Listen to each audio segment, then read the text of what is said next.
سورۃ القریش ڈاکٹر اسرار کے نزدیک نعمتوں کی یاد دہانی، اللہ کی خصوصی حفاظت اور شکر کے نتیجے میں عبادت کی طرف بلانے کا ایک نہایت جامع پیغام ہے۔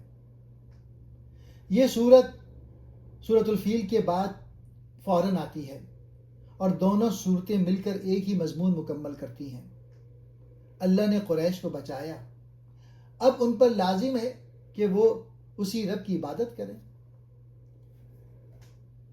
اللہ نے ابراہا کو اس لیے ہلاک کیا تاکہ مکے کا امن برقرار رہے اور قریش کی وہ حیثیت قائم رہے جس کی وجہ سے وہ پورے عرب میں بے خوف و خطر سفر کرتے تھے۔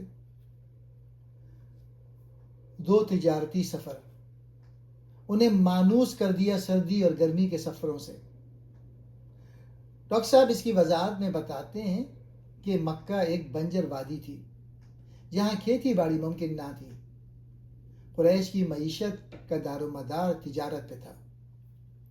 وہ سردیوں میں یمن یعنی جنوب کی طرف جاتے تھے اور گرمیوں میں شام شمال کی طرف۔ چونکہ وہ خادم کعبہ تھے اس لیے پورے عرب کے قبائل ان کا احترام کرتے تھے اور کوئی ان کے قافلوں کو لوٹتا نہیں تھا۔ یہ اللہ کا بہت بڑا احسان تھا جس نے انہیں معاشی تحفظ دیا۔ بندگی کا مطلب، بس انہیں چاہیے کہ اس کے گھر کے رب کی عبادت کریں۔ ڈاکٹر اسرار ایک اہم نقطہ بیان کرتے ہیں کہ اللہ نے قریش کو جو عزت، امن اور رزق دیا وہ ان کی اپنی کسی خوبی کی وجہ سے نہیں بلکہ اس گھر کعبے کی نسبت سے تھا۔ لہٰذا ان کا اصل فرض یہ تھا کہ وہ بت پرستی چھوڑ کر صرف اللہ کی عبادت کرتے اور اس کے دین کو قائم کرتے۔ 2 بنیادی نعمتیں، رزق اور امن۔